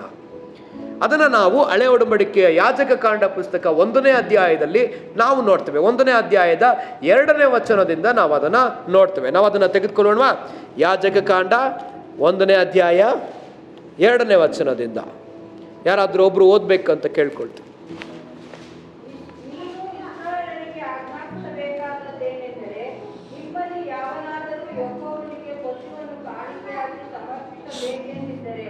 ಅದನ್ನು ದನಗಳಿಂದಾಗಲಿ ಆಡು ಕುರಿಗಳಿಂದಾಗಲಿ ತೆಗೆದುಕೊಂಡು ಸಮರ್ಪಿಸಬೇಕು. ಓದ್ರಿ ಮುಂದೆ ಓದ್ರಿ. ಅವನು ದನವನ್ನು ಸರ್ವಾಂಗ ಹೋಮವಾಗಿ ಸಮರ್ಪಿಸುವುದಾದರೆ ಪೂರ್ಣಾಂಗವಾದ ಗಂಡನ್ನು ತರಬೇಕು. ತನಗೆ ಯೆಹೋವನು ಒಲಿಯುವಂತೆ ದೇವದರ್ಶನದ ಗುಡಾರದ ಬಾಗಿಲಿಗೆ ಅದನ್ನು ತರಬೇಕು. ಅವನು ಆ ಪಶುವಿನ ತಲೆಯ ಮೇಲೆ ಕೈಯಿಡಬೇಕು. ಆಗ ಅದು ಅವನಿಗೋಸ್ಕರ ದೋಷ ಪರಿಹಾರವನ್ನು ಮಾಡುವುದಕ್ಕಾಗಿ ಅಂಗೀಕಾರವಾಗುವುದು. ಅವನು ಆ ಹೋರಿಯನ್ನು ಯೆಹೋವನ ಎದುರಿನಲ್ಲಿ ವಧಿಸಿದ ಮೇಲೆ ಆರೋನನ ವಂಶದವರಾದ ಯಾಜಕರು ಅದರ ರಕ್ತವನ್ನು ತೆಗೆದುಕೊಂಡು ದೇವದರ್ಶನದ ಗುಡಾರದ ಬಾಗಿಲಿಗೆ ಎದುರಾಗಿರುವ ಯಜ್ಞವೇದಿಯ ಸುತ್ತಲೂ ಎರಚಬೇಕು. ಮತ್ತು ಅವನು ಆ ಪಶುವಿನ ಚರ್ಮವನ್ನು ಸುಲಿದು ಅದರ ದೇಹವನ್ನು ತುಂಡಾಗಿ ಕಡಿಯಬೇಕು. ಆರೋನನ ವಂಶದವರಾದ ಯಾಜಕರು ಯಜ್ಞವೇದಿಯ ಮೇಲೆ ಬೆಂಕಿಯನ್ನಿಟ್ಟು ಅದರ ಮೇಲೆ ಕಟ್ಟಿಗೆಯನ್ನು ಒಡ್ಡಿ ಆ ತುಂಡುಗಳನ್ನು, ತಲೆಯನ್ನು, ಕೊಬ್ಬನ್ನು ಅದರ ಮೇಲೆ ಕ್ರಮವಾಗಿ ಇಡಬೇಕು. ಅದರ ಕರುಳುಗಳನ್ನು, ಕಾಲುಗಳನ್ನು ನೀರಿನಲ್ಲಿ ತೊಳೆದ ನಂತರ ಯಾಜಕನು ಅದನ್ನು ಪೂರ್ತಿಯಾಗಿ ಯಜ್ಞವೇದಿಯ ಮೇಲೆ ಹೋಮ ಮಾಡಬೇಕು. ಅದು ಅಗ್ನಿಯ ಮೂಲಕ ಯೆಹೋವನಿಗೆ ಸುವಾಸನೆಯನ್ನುಂಟು ಮಾಡುವ ಸರ್ವಾಂಗ ಹೋಮವಾಗಿದೆ. ಆಮೆನ್. ಸಾಕು. 1ನೇ ಅಧ್ಯಾಯದ 2ನೇ ವಚನದಿಂದ ಸುಮಾರು 9ನೇ ವಚನದವರೆಗೂ ಸರ್ವಾಂಗ ಹೋಮವನ್ನು ಯಾವ ರೀತಿಯಲ್ಲಿ ಮಾಡಬೇಕು ಅನ್ನೋಂಥದ್ದನ್ನ ನಾವು ನೋಡ್ತೀವಿ. ಏನೆಲ್ಲ ಮಾಡಬೇಕಂತೆ? ಮೊದಲನೇದಾಗಿ ಅವರು ತರಬೇಕಂದಿರ್ತಕ್ಕಂಥ ಪಶುವಾದ ಕಾಣಿಕೆ ಎಂಥದ್ದಾಗಿರ್ಬೇಕಂತೆ? ಪೂರ್ಣಾಂಗವಾದ ದನವಾಗಲಿ, ದನಗಳಿಂದಾಗಲಿ ಆಡು ಕುರಿಗಳಿಂದಾಗಲಿ ತೆಗೆದುಕೊಂಡು ಬರಬೇಕು. ಅದು ಸರ್ವಾಂಗ ಹೋಮವಾಗಿ ಸಮರ್ಪಿಸುವುದಾದರೆ ಅದನ್ನು ಪೂರ್ಣಾಂಗವಾದದ್ದು, ಮೊದಲನೇದು ಗಂಡು ತರಬೇಕು, ಎರಡನೇದಾಗಿ ಪೂರ್ಣಾಂಗವಾದದ್ದನ್ನೇ ತರಬೇಕು. ಅಲ್ಲೆಲೂಯ. ಅದನ್ನು ಆ ದೋಷ ಪರಿಹಾರಕ ಯಜ್ಞ ಅದನ್ನು ತರುವಂಥ ಒಬ್ಬ ವ್ಯಕ್ತಿ ಏನು ಮಾಡಬೇಕಂತ ಹೇಳಿದ್ರೆ, ತರಲೇಬೇಕಂತ ಇಲ್ಲಿ ಹೇಳ್ತಿಲ್ಲ, ತರಬೇಕೆಂದಿದ್ದರೆ ಅಂತ ಬರೆಯಲ್ಪಟ್ಟಿದೆ. ತರಬೇಕು ಅಂತ ಬರೀಲಿಲ್ಲ, ತರಬೇಕೆಂದಿದ್ದರೆ. ಇಲ್ಲಿ ಯಾವುದೇ ರೀತಿಯಾದ ಬಲವಂತ ಇಲ್ಲ, ಹೌದಾ? ಈ ಸರ್ವಾಂಗ ಹೋಮ ಬಲಿಯ ಬಗ್ಗೆ ನಾವು ಧ್ಯಾನ ಮಾಡ್ತಾ ಇದ್ದೀವಿ. ಗಮನಿಸ್ರಿ, ಗಮನ ಕೊಟ್ಟು ಕೇಳಿಸ್ಕೊಳ್ರಿ. ಮೊದಲನೇದಾಗಿ ಏನಂತೆ? ಅದು ಗಂಡಾದದ್ದಾಗಿರ್ಬೇಕು, ಹಾಡಾಗಿರ್ಬೇಕು ಅಥವಾ ದನವಾಗಿರಬೇಕು. ಅದು ಪೂರ್ಣಾಂಗವಾದದ್ದು, ದೋಷವಿಲ್ಲದ್ದು ಆಗಿರಬೇಕು. ಮತ್ತು ಅದನ್ನು ತೆಗೆದುಕೊಂಡು ಬಂದು ಅದನ್ನೇನು ಮಾಡಬೇಕಂತ ಹೇಳಿದ್ರೆ, ಆ ಗೂಡಾರದ ಬಾಗಿಲ ಬಳಿಯಲ್ಲೇ, ಎಲ್ಲಿ ಗೂಡಾರದ ಬಾಗಿಲ ಬಳಿಯಲ್ಲೇ ಏನು ಮಾಡಬೇಕು? ಅದನ್ನು ಬಲಿ ಕೊಡಬೇಕು. ಬಲಿ ಕೊಟ್ಟ ನಂತರ ಈಗ ನೆಕ್ಸ್ಟ್ ಏನು ಮಾಡಬೇಕಂತ ಹೇಳಿದ್ರೆ, ಆ ಬಲಿಯನ್ನು ತೆಗೆದುಕೊಂಡೋಗಿ ಅದರ ರಕ್ತವನ್ನು ತೆಗೆದುಕೊಂಡೋಗಿ ಯಜ್ಞವೇದಿಯ ಬಳಿಯಲ್ಲಿ ಎರಚಬೇಕು, ಹಾಕಬೇಕು. ಅದಾದ ನಂತರ ಇದನ್ನು ತುಂಡು ತುಂಡಾಗಿ ಕಡಿದು ಇದನ್ನು ಯಜ್ಞವೇದಿಯ ಮೇಲೆ ಹೋಮ ಮಾಡಬೇಕು. ಪರಿಪೂರ್ಣವಾಗಿ ಅದರ ಹೊಟ್ಟೆಯಲ್ಲಿರ್ತಕ್ಕಂಥ ಕರುಳನ್ನು, ಅದರ ಕಾಲುಗಳನ್ನು, ಅದೆಲ್ಲವನ್ನೂ ತೊಳೆದು ಎಲ್ಲ ಹಾಕ್ಬೇಕಂತೆ, ಹೋಮದಲ್ಲಿ ಪರಿಪೂರ್ಣವಾಗಿ ಸುಡಬೇಕು. ಅಲ್ಲೆಲೂಯ್ಯ. ಸೊ ಇದನ್ನು ಹಾಗೆ ಯೇಸು ಕ್ರಿಸ್ತನಿಗೆ ನಾವು ಹೋಲಿಕೆ ಮಾಡಿ ನೋಡ್ಲಿಕ್ಕಿದ್ದೇವೆ. ಆಮೇನ್, ಆಮೇನ್. ಗಮನಿಸ್ತಾ ಇದ್ದೀರಾ? ಯೇಸು ಸ್ವಾಮಿ ನಮಗಾಗಿ ಶಿಲುಬೆಯಲ್ಲಿ ಪೂರ್ಣಾಂಗ ಸರ್ವಾಂಗ ಹೋಮವಾಗಿ ಬಲಿಯಾದವು. ಹೇಗೆ ಅನ್ನೋದನ್ನು ನಾವು ಧ್ಯಾನಿಸ್ತಾ ಇದ್ವಿ.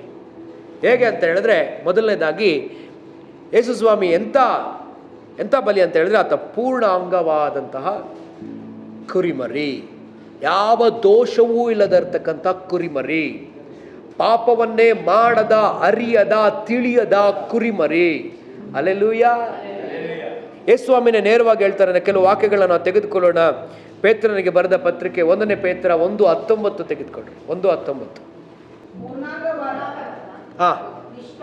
ಪೂರ್ಣಾಂಗವಾದ ನಿಷ್ಕಳಂಕ ಯಜ್ಞದ ಕುರಿಯ ರಕ್ತದಿಂದಲೋ. ಸಾಕು.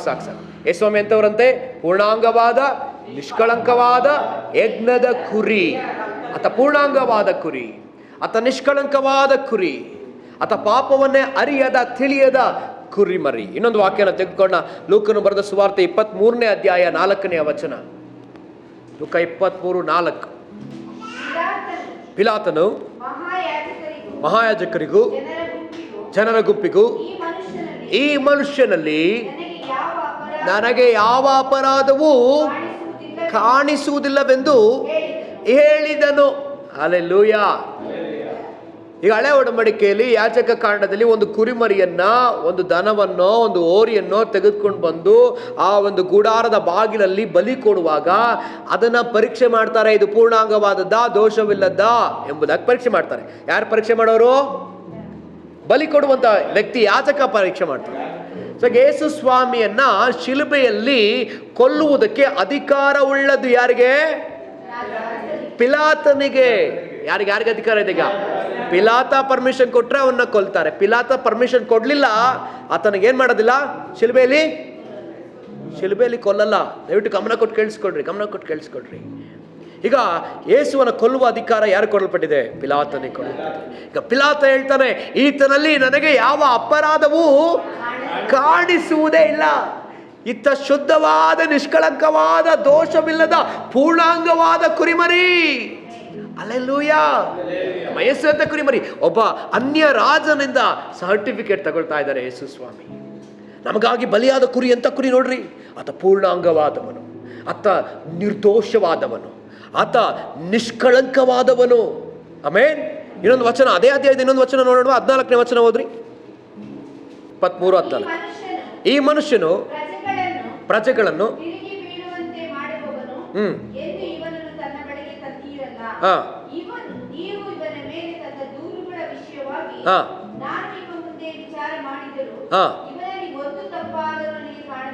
ಇವನಲ್ಲಿ ಒಂದು ತಪ್ಪಾದರೂ ನನಗೆ ಕಾಣಲಿಲ್ಲ. ಹಲ್ಲೆಲೂಯಾ. ಅಪರಾಧ ಏನೂ ಇಲ್ಲ ಅಂತ ಅಂದ್ರು. First test pass. ಇನ್ನೂ ದುರ್ಬಿನ್ ಹಾಕೊಂಡು ನೋಡ್ತಾ ಇದ್ದಾನೆ ಪಿಲಾತ.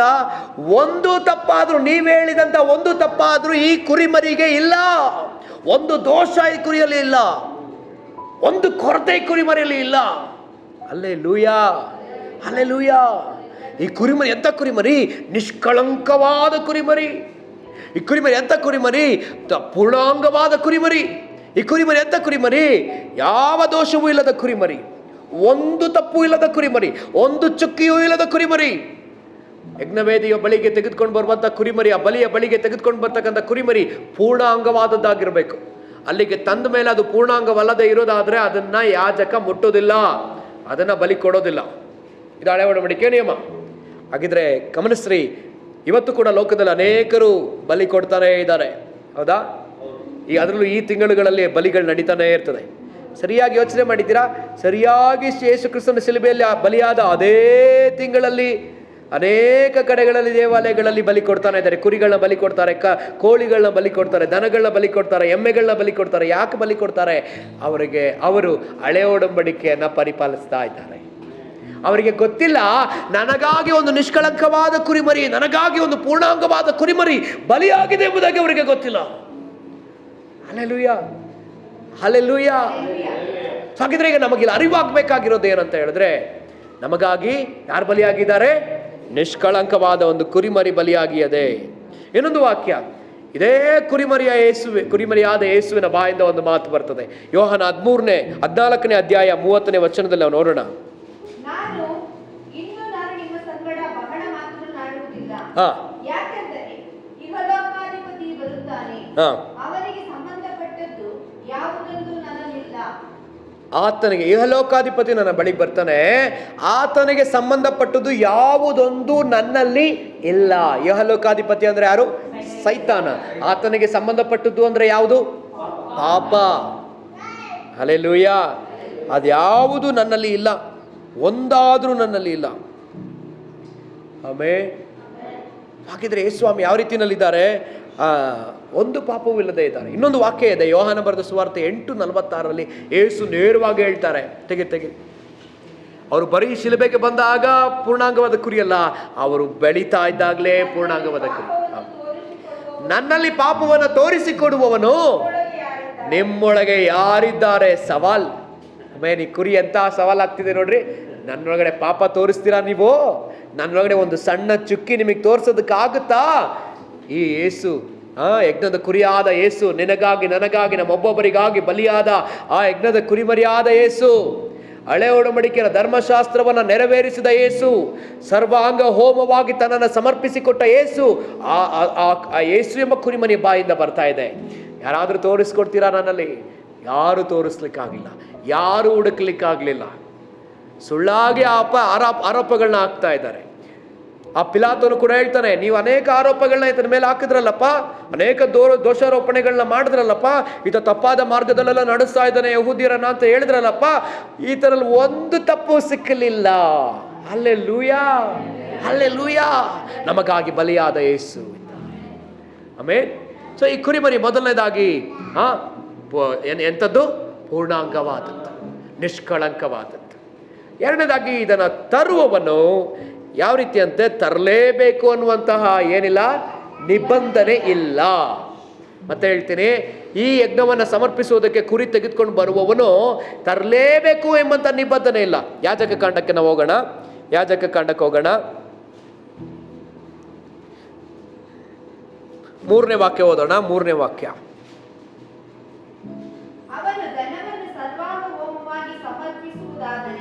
ಸಮರ್ಪಿಸುವುದಾದರೆ ಹೇಳ್ರಿ, ಸಮರ್ಪಿಸುವುದಾದರೆ. 2ನೇ ವಾಕ್ಯ ನೋಡ್ರಿ.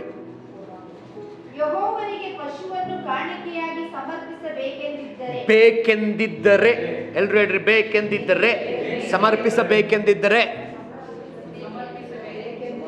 ಸಮರ್ಪಿಸುವುದಾದರೆ. Amen, hallelujah. ಇನ್ನು ಕೆಲವು ವಾಕ್ಯಗಳು ಹಾಗೆ ನಾವು ನೋಡ್ತಾ ಹೋಗೋಣ. 14ನೇ ವಾಕ್ಯ ನೋಡ್ರಿ.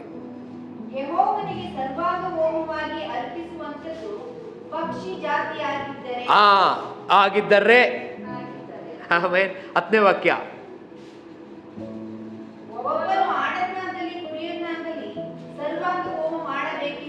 ಮಾಡಬೇಕೆಂದಿದ್ದರೆ, ಇದ್ದರೆ ಅಂದ್ರೆ ಏನು ಅರ್ಥ? ಇದ್ರ ಅರ್ಥ ಏನು? ಅವ್ರು ಇಷ್ಟವಾಗಿ ಅವರೇ ಸ್ವತಃ ಅವ್ರು ಆಸೆ ಪಟ್ಟು ಕೊಡೋದಾದ್ರೆ, ಅವ್ರು ಇಷ್ಟಪಟ್ಟು ಮಾಡುವುದಾದ್ರೆ, ಇಲ್ಲಿ ಯಾವುದೇ ರೀತಿಯಾದ ಏನಿಲ್ಲ, ನಿಬಂಧನೆ ಇಲ್ಲ, ಫೋರ್ಸ್ ಇಲ್ಲ. ಹಾಗಿದ್ರೆ ಇಲ್ಲ ಅರ್ಥ ಮಾಡ್ಕೊಳ್ರಿ, ಯೇಸುವು ಕೂಡ ನಮಗಾಗಿ ಹೀಗೆಯೇ ತಾನಾಗಿ ಸ್ವತಃ ನಮಗಾಗಿ ಶಿಲುಬೆಯಲ್ಲಿ ಬಲಿಯಾದನು. ಗೆತ್ಸೆಮನೆ ತೋಟದಲ್ಲಿ ಆತನಿಗೆ ಗೊತ್ತಿತ್ತು, ಈ ಸದುಕಾಯರು, ಪರಿಸಾಯರು, ಶಾಸ್ತ್ರಿಗಳು, ಓಲೆಕಾರರು ಬಂದು ನನ್ನನ್ನು ಹಿಡ್ಕೊಂಡು ಹೋಗ್ತಾರೆ ಅಂತ ಗೊತ್ತಿತ್ತು ಯೇಸು ಸ್ವಾಮಿಗೆ. ಈ ರಾತ್ರಿ ನನ್ನನ್ನು ಹಿಡ್ಕೊಂಡು ಹೋಗ್ತಾರೆ ಅಂತ ಆತನಿಗೆ ಗೊತ್ತಿತ್ತು. ಆತ ಪ್ರಾರ್ಥನೆಯಲ್ಲಿದ್ದಾನೆ. ಆತ ಹಿಡ್ಕೊಂಡು ಹೋಗೋದಕ್ಕಿಂತ ಮುಂಚಿತವಾಗಿ ಆತನೇ ಹೊರಗೆ ಬಂದಿದ್ದಾನೆ. ಅವರು ಹತ್ರ ಬಂದಿದ್ದಾರೆ, ಬನ್ನಿ ಹೋಗೋಣ. ಹಲ್ಲೆಲೂಯಾ. ಅವ್ರ ಹತ್ರಕ್ಕೆ ಬಂದಿದ್ದಾರೆ, ಬನ್ನಿ ನಾವು ಹೋಗೋಣ ಅಂತ ಶಿಷ್ಯನ ಕರ್ಕೊಂಡು ಹೋಗ್ತಾ ಇದ್ದಾರೆ. ಹಲ್ಲೆಲೂಯಾ. ಹಿಡ್ಕೊಂಡು ಹೋಗ್ಬೇಕಾದ ಸಮಯದಲ್ಲಿ ಆ ಪರಿಸಾಯರು, ಸದ್ದುಕಾಯರು, ಆ ಓಲೆಕಾರರು ಎಲ್ಲರೂ ಬಂದಾಗ ಯೇಸುಸ್ವಾಮಿ ಒಂದು ಮಾತು ಹೇಳ್ತಾರೆ, ನೀವ್ಯಾರು ಹುಡುಕ್ತಾ ಇದ್ದೀರಾ? ಅವ್ರು ಹೇಳ್ತಾರೆ, ಯೇಸುವನ್ನ, ನಜರೇತಿನ ಯೇಸುವನ್ನು ಹುಡುಕ್ತಾ ಇದ್ದೇವೆ. ಅದಕ್ಕೆ ಯೇಸು ಏನ್ ಹೇಳ್ತಾರೆ? ನಾನೇ ಅಂತ ಹೇಳಿದ ಕೂಡಲೇ ಇವರೆಲ್ಲರೂ ಏನಾದ್ರು ಹಾಗೆ ಹಿಂದೆ ಹೋಗಿ ಬಿದ್ದುಬಿಟ್ರು. ಹೌದಾ? ಹಿಂದೆ ಹೋಗಿ ಹಾಗೆ ಬಿದ್ರು. ಆದ್ರೆ ಇಲ್ಲಿ ಅರ್ಥ ಮಾಡ್ಕೊಳ್ರಿ, ನಾನೇ ಅಂತ ಹೇಳುವಾಗ ಯೇಸು ಯಾರನ್ನ ತೋರಿಸ್ತಾ ಇದ್ದಾರೆ ಗೊತ್ತಾ? ನಾನೇ ಇರುವಾತನು. ಹಲ್ಲೆಲೂಯಾ. ನಾನೇ ಅಂತ ಅನ್ನುವಾಗ ತಂದೆಯ ದೇವರು ಇದ್ದಾರೆ, ನಾನೇ ಅಂತ ಅನ್ನುವಾಗ ಯೇಸುವು ಇದ್ದಾರೆ, ನಾನೇ ಅನ್ನುವಾಗ ಸರ್ವಶಕ್ತನಾದ ತಂದೆಯಾದ ದೇವರು ಇದ್ದಾರೆ, ತ್ರಯೇಕ ದೇವರಲ್ಲಿದ್ದಾರೆ. ಆಮೇನ್. ನಾನೇ. ಎರಡನೇ ಬಾರಿ ನೀವು ಯಾರನ್ನ ಹುಡುಕ್ತಾ ಇದ್ದೀರಾ? ನಾವು ಯೇಸುವನ್ನು ಹುಡುಕ್ತಾ ಇದ್ದೀವಿ. ನಾನು ಅವಾಗಲೇ ಹೇಳಿದ್ನಲ್ಲ ನಾನೇ ಎಂಬುದಾಗಿ. ನೀವು ನನ್ನನ್ನೇ ಹುಡುಕೊಂಡು ಬಂದಿರೋದಾದ್ರೆ ಇವ್ರನ್ನ ಹೋಗೋದಕ್ಕೆ ಬಿಡಿ. ಆಮೇಲೆ ನಮ್ಮನ್ನ ಯಾರಾದ್ರೂ ಹಿಡ್ಕೊಂಡು ಹೋಗಕ್ಕೆ ಬಂದ್ರೆ ನಾವೇನು ಹೇಳ್ತೀವಿ? ಸರ್ ಇವನು ನನ್ನ ಜೊತೆಲಿದ್ದ ಸರ್. ಹೌದಾ ಹೌದಾ ಹೌದಾ ಹೌದಾ? ಸ್ವಲ್ಪ ನಗ್ರಿ. ಹೌದಾ? ನಮ್ಮನ್ನ ಯಾರಾದ್ರೂ ಹಿಡ್ಕೊಂಡು ಹೋಗಿ ಬಂದ್ರೆ ನಾವೇನು ಮಾಡ್ತೀವಿ? ಜೊತೆಗೆ ಒಬ್ಬರು ಕರ್ಕೊಂಡು ಹೋಗೋಣ. ಬೇಜಾರಾಗುತ್ತೆ. ಕಂಪ್ನಿಗೆ ಯಾರಾದ್ರೂ ಬೇಕಲ್ವ ನಮಗೆ? ಹೌದಾ? ನಾವು ಹೋಗೋದಲ್ದೆ ಇನ್ನೊಬ್ರನ್ನೂ ಸಿಕ್ಕಾಕ್ತೀವಿ, ನಾವು ಕೆಡೋದಲ್ದೆ ಇನ್ನೊಬ್ರನ್ನೂ ಕೆಡಿಸ್ತೀವಿ. ಆದರೆ ಯೇಸುವನ್ನು ನೋಡ್ರಿ, ಆತ ಎಂಥ ನಂಬಿಗಸ್ತನಾದ ದೇವರು. ತನ್ನನ್ನು ತಾನೇ ಸರ್ವಾಂಗ ಹೋಮವಾಗಿ ಶಿಲುಬೆಯಲ್ಲಿ ಒಪ್ಪಿಸಿಕೊಡ್ತಾ ಇದ್ದಾನೆ. ಯಾರ ಬಲವಂತವೂ ಇಲ್ಲ. ತಂದೆಯ ದೇವರು ಇಲ್ಲಿ ಬಲವಂತ ಮಾಡ್ತಾ ಇಲ್ಲ. ತಂದೆಯ ದೇವರ ಬಳಿಯಲ್ಲಿ ಯೇಸು ಸ್ವಾಮಿ ಗೆತ್ಸೆಮನೆಯಲ್ಲಿ ಪ್ರಾರ್ಥನೆ ಮಾಡಿದ್ರು. ಯಾವ ರೀತಿ ಪ್ರಾರ್ಥನೆ ಮಾಡಿದ್ರು? ಸ್ವಾಮಿ, ನನ್ನ ಚಿತ್ತ ಅಲ್ಲ, ನಿನ್ನ ಚಿತ್ತ. ನಿನ್ನ ಚಿತ್ತ ಆದರೆ ಈ ಪಾತ್ರೆಯನ್ನು ನನ್ನಿಂದ ತೊಲಗಿಸು ತಂದೆ. ನಿನ್ನ ಚಿತ್ತ ಆದರೆ ಈ ಪಾತ್ರೆಯನ್ನ ನನ್ನಿಂದ ತೊಲಗಿಸು. ಆದರೂ ನನ್ನ ಚಿತ್ತ ಅಲ್ಲ, ನಿನ್ನ ಚಿತ್ತ. ನಿಮ್ಮನ್ನ ಯೇಸು ಎಷ್ಟು ಪ್ರೀತಿಸ್ತಾರೆ ನೋಡಿದ್ರ? ತಾನೇ ತಾನಾಗಿ ಯೇಸು ಏನ್ ಮಾಡಿದ್ರು? ನಿಮ್ಮನ್ನ ನೆನಪು ಮಾಡಿಕೊಂಡು ನಿಮಗಾಗಿ ಬಲಿಯಾದರು. ಶಾಂತಮೋರೆ, ನಿಮಗಾಗಿ ಯೇಸು ತಾನೇ ತಾನಾಗಿ ಶಿಲುಬೆಯಲ್ಲಿ ಬಲಿಯಾದರು. ಹಲ್ಲೆಲೂಯಾ. ವಿಷ್ಕಂಡ್ ಅಂಕಲ್, ಯೇಸು ನಿಮಗಾಗಿ ತಾನೇ ತಾನಾಗಿ ಶಿಲುಬೆಯಲ್ಲಿ ಬಲಿಯಾದರು. ಯಾರು ಬಲವಂತ ಮಾಡಲಿಲ್ಲ. ಯಾಕೆ ಗೊತ್ತಾ? ಆತನಿಗೆ ನೀವು ಬೇಕಾಗಿತ್ತು. ಆತನಿಗೆ ನೀವು ಬೇಕಾಗಿತ್ತು. ಆತನಿಗೆ ನಿಮ್ಮನ್ನು ಕಾಪಾಡಿಕೊಳ್ಬೇಕಾಗಿತ್ತು. ಆತನಿಗೆ ನೀವು ಕಷ್ಟಪಡೋದು ಇಷ್ಟ ಇಲ್ಲ. ಆಮೆನ್. ಹಲ್ಲೆಲೂಯಾ. ನೆಕ್ಸ್ಟ್ ಮುಂದೆ ನಾವು ಮುಂದುವರಿಸಿ ನಾವು ನೋಡೋಣ. ಇದನ್ನ ಎಲ್ಲಿ ಕಡಿಬೇಕಂತೆ? ಈ ಒಂದು ಕುರಿಮರಿಯನ್ನ ಎಲ್ಲಿ ಕೊಯ್ಬೇಕು? ಆ ಒಂದು ಗುಡಾರದ ಬಾಗಿಲಲ್ಲಿಯೇ ಕೊಯ್ಬೇಕು. ಎಲ್ಲಿ ಕೊಯ್ಬೇಕು? ಗುಡಾರದ ಬಾಗಿಲಲ್ಲೇ ಕೊಯ್ಬೇಕು. ಏನಿದ್ರ ಅರ್ಥ? ಯೇಸು ಕ್ರಿಸ್ತನು ಕೂಡ ಎಲ್ಲಿ ಕೊಯ್ಯಲ್ಪಟ್ಟ ಅಂತ ಹೇಳಿದ್ರೆ, ಆತನು ಗುಡಾರದ ಬಾಗಿಲಿನ ಹತ್ತಿರದಲ್ಲಿ ಕೊಯ್ಯಲ್ಪಟ್ಟನು. ಬಾಗಿಲು, ನಾನು ಆಗ್ಲೇ ಹೇಳಿದ ನಿಲುವಿನ ಪಟ್ಟಿ, ಪ್ರಾರಂಭದಲ್ಲಿ ಹೇಳಿದೆ ಅಲ್ಲ, ನಿಲುವಿನ ಪಟ್ಟಿ. ಆ ಎರಡು ಪಟ್ಟಿ ಸೇರಿದ್ರೆ ನಿಲುವಿನ ಪಟ್ಟಿ ಆಗೋದು. ಹೌದಾ? ಆ ನಿಲುವಿನ ಪಟ್ಟಿಯ ಬಲಿಯಲ್ಲಿಯೇ ಆತನು ಬಲಿಯಾದ. ಯಾಕಲ್ಲಿ ಬಲಿ ಆಗ್ಬೇಕು? ಅಲ್ಲಿ ಬಲಿ ಆದ್ರೆ ಮಾತ್ರ ಮಾರ್ಗ ತೆರೆಯುತ್ತೆ ಒಳಗಡೆ ಹೋಗ್ಲಿಕ್ಕೆ. ಅದಕ್ಕೆ ಸ್ವಾಮಿ ಹೇಳ್ತಾರೆ, ನಾನೇ ಮಾರ್ಗ, ನಾನೇ ಸತ್ಯ, ನಾನೇ ಜೀವ. ಯಾರಾದ್ರೂ ತಂದೆ ಬಳಿಗೆ ಹೋಗಬೇಕಂದ್ರೆ ನನ್ನ ಮೂಲಕವಾಗಿಯೇ ಹೋಗಬೇಕು. ಆಮೇನ್. ಯೇಸು ತನ್ನ ರಕ್ತವನ್ನು ಚೆಲ್ಲಿ ಬಲಿಯಾದದ್ರಿಂದ ಇವತ್ತು ನಾವೊಬ್ಬೊಬ್ಬರು ಕೂಡ ತಂದೆಯಾದ ದೇವರ ಬಳಿಯಲ್ಲಿ ಆತನ ಪ್ರಸನ್ನತೆಗೆ ಧೈರ್ಯವಾಗಿ ಹೋಗುತ್ತೇವೆ. ಆಮೇನ್. ಧೈರ್ಯವಾಗಿ ನಾವು ಆತನ ಮುಂದೆ ಹೋಗ್ಲಿಕ್ಕೆ ಸಾಧ್ಯ. ದೇವರ ವಾಕ್ಯ ಹೇಳ್ತದೆ, ಇಬ್ರಿಯರಿಗೆ ಬರೆದ ಪತ್ರಿಕೆ 4ನೇ ಅಧ್ಯಾಯ 15-16 ವಚನಗಳನ್ನ ಓದ್ತೀರಾ? ತೆಗಿರಿ ಬೈಬಲ್ ಬೇಗ ತೆಗೆದು ವೇಗವಾಗಿ ಓದ್ರಿ. Thank you Jesus.